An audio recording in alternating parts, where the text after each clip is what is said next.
So guys, part 1. Umpisa natin sa breeding. So paano ba ang selection ng mga paano ba ako nagse-select ng mga mga breeder ko panglaro sa derby? Ito lagi ko naman sinasabi sa lahat ng mga fancier. So dapat sa loop nyo meron kayong mga middle distance bird at meron kayong mga long distance bird. Kasi yung mga middle distance bird, yun yung magpapakain sa mga long distance bird ninyo. Tsaka yung mga bibili ng patoka, sila yon. So kagaya sa akin, yung mga Jansen ko, may matutulin yan eh. Kaya nila yung mga 500 kilometers, 500 plus, o kaya nila o 400 plus sa norte, 400 plus eh. Walang 500 data yung sa norte natin. So marami akong lap winner dyan sa norte, kahit sa MMFC meron ako. Mga Santa Ana, Apari, mga ganon. So may speed talaga sila hanggang sa mga ganyan. So kaya nga pati yung mga yung mga OLR ko, kasi ang OLR parang 400 plus lang din naman, no? Kulang 500 dito sa atin ng mga OLR. So kampante ako lagi na yung lalagay kong ibon dahil nga kabisado ko sila. Yun ang dinadala ko sila. Sa bagay, isa lang naman lahat yung mga ibon ko na mula sprint pandays hanggang derby.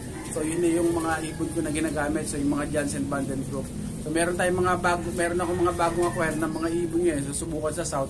So ang gagawin ko, long to long, Jansen Vandenbroek na 75% ng Vandenbroek, cross ko dun sa mga ibon ng mga idol natin. So ganun lang yung gagawin ko.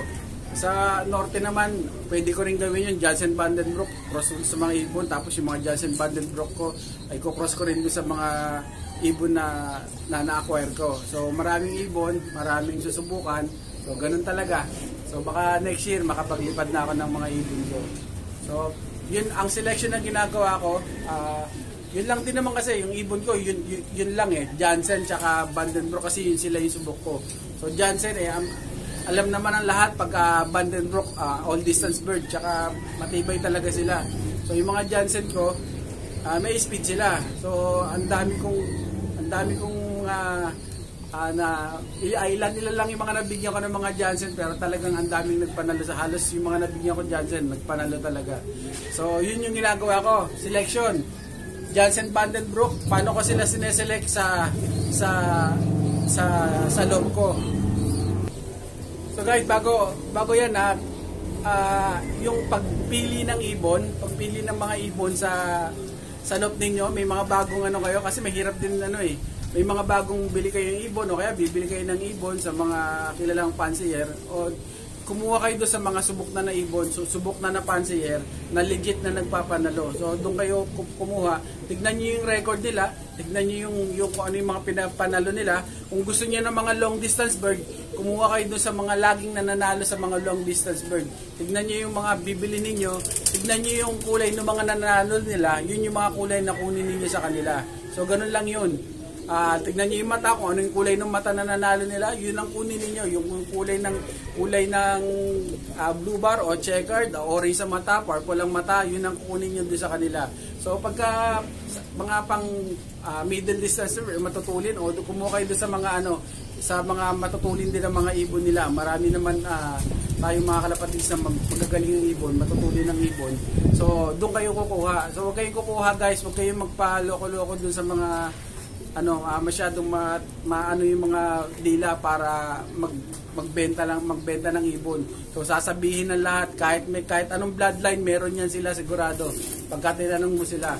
So marami na kasing mga newbie fancier talaga na naloko sa pagbili ng ibon. So ang isang pinakamadali, yung respetadong fancier, doon kayo bumili. Tapos eto nga yung sinasabi ko, kailangan tignan nyo rin yung record nila. Baka nung nanalo sila, mga panahon pa ng mga ninuno natin yon, tapos hanggang ngayon yun pa rin yung sinasabi nila. So titignan nyo yun. Dapat ang kukuhanan nyo yung consistent talaga na nagpapanalo. So tignan nyo yung record nila. So ganun yung pagpili ng kung kukuha kayo ng mga kalapati. So mas tatanungin nyo rin sila kung saan ba maganda i-pair o kaya lagi ko sinasabi dati, lagi kong sinasabi to, kung kukuha kayo sa isang pansier, dapat at least kumuha na kayo ng pair o 2 pair para hindi na kayo mahirapan sa breeding. So yun na rin yung pagpaparisin ninyo. So kagaya sa akin, mga nakakakuha sa akin ng ibon, so ako na rin namimili sa kanila ng pairing nila kasi nga para isang sisiyan na lang. Pagka hindi tumira, ayun, para sir binigay ni Sir Mike yan, sa Sir Mike kasi siyahin mo yung pinaka-poging vlogger. So ganun yung nangyayari.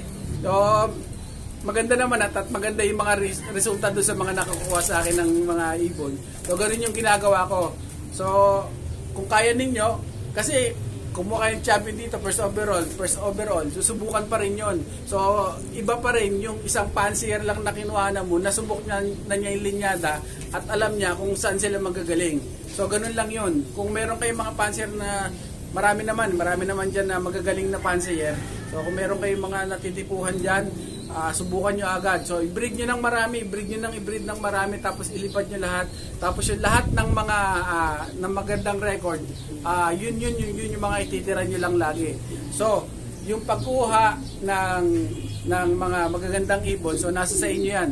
Kung magpapauto kayo doon sa mga kung ano-ano lang sinasabi, so doon kayo kumuha. Ang lagi ko sinasabi, yung may kredibilidad at hindi puro salita lang at nananalo sa race ang kukuhanan nyo ng ibon. So napakaraming magagaling na pansier dyan na pwede nyo kuhanan ng mga ibon na magagaling. So tanungin nyo sila, o kaibiganin nyo sila, o lahat ng paraan para maging kaibigan nyo sila, o alamin nyo paano yung sistema na ginagawa nila sa pagkakalapate, ano dapat yung i-pair. So ganun yung gagawin ninyo guys kung kukuha kayo ng mga kalapate. So mag 7 minutes na naman. So tutuloy natin to, part 1 to. Ang hirap ng ganito, Gusto ko sana matagal matagal madire-diretso. So guys, may part tayo, part 2.